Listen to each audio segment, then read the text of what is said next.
So much for saying one will fall, am I right? We'll talk about that later, guys, but first things first. Hey guys, Evan Rourke here, back with another video, and I just want to get straight to the point that GBK was an amazing film. In terms of the satisfaction that was delivered from this movie, it was definitely the kind of movie I really wanted, with very good monster scenes, an improved human story over previous Monsterverse movies, and just a fun movie that I was so glad to watch on opening day. Now this is perhaps one of the biggest messages I have to say in this video, so listen very closely, and that is, this is not, I repeat, not a non-spoiler review.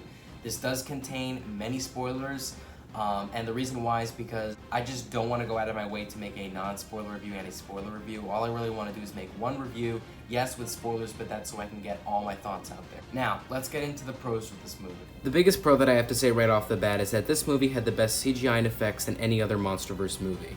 Another pro that I have to say right off the bat is that unlike Godzilla, this movie actually had a visible human story. Now I'll admit this movie's human story wasn't fantastic, but in Godzilla you really just had a human story in the beginning with Madison Russell and her mother, and the rest was almost not even there, and if it was very bland. But this movie actually had a human story that you could understand and follow along with.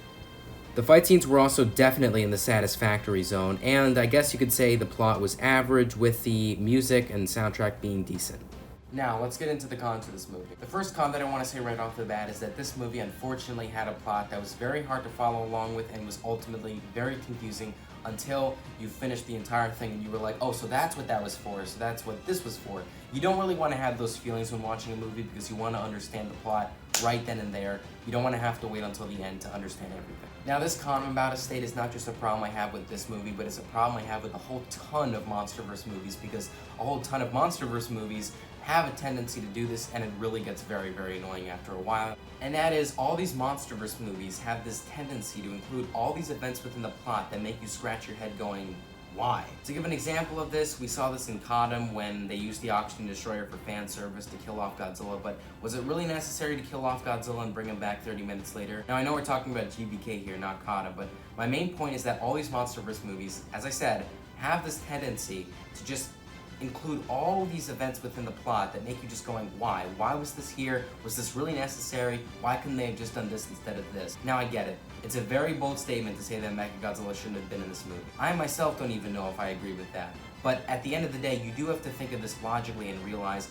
why was this whole part of this energy core and this hollow earth thing included? There wasn't really a real point. The only reason why I think it could have been used or should have been used was maybe to get Kong and Godzilla to team up at the end against Mechagodzilla, but still, that also goes against what they said, which is one will fall, and I'll get into that criticism later. But again, it's just these events in the movies that don't really belong there, and I just think they're a waste of time to include something that actually makes sense in the plot. Now, on that criticism I shared earlier that I would get to, at least now, about how one will fall, yeah. It's true. They said one will fall, both survived, Kong survived, Godzilla survived, because they teamed up in the end to fight Mechagodzilla. Now I get it. You do not want to disappoint Kong fans by killing off Kong, and you don't want to disappoint Godzilla fans by killing off Godzilla. But you gotta stay true to your promise, and I'm sure that they really figured this out in their own interesting way by, I don't know, I'm sure they have some sort of an excuse for this that we don't really know yet. But still, overall, they said one will fall, two survived, and that's another issue I have with this movie. But it's not going to be a big issue because I did actually enjoy the scene where they teamed up against Mechagodzilla, so I'm not going to complain about that, but I still am going to give it a con because that goes against what they said. In general, guys, I would rate Godzilla vs. Kong an 8.3 out of 10. It was a spectacular movie, and I can firmly say it was better than 2014. It was better than Godzilla. As far as the Monsterverse goes, I still think Kong Skull Island will always remain the best movie in the Monsterverse. I still think it's better than GBK. Maybe not by a long shot, but definitely still the best. And also, if you haven't seen GBK and you're watching this review because you want to hear spoilers, still, watch it. Give it a watch. It is a very fun movie to watch. It's interesting. It's a thriller.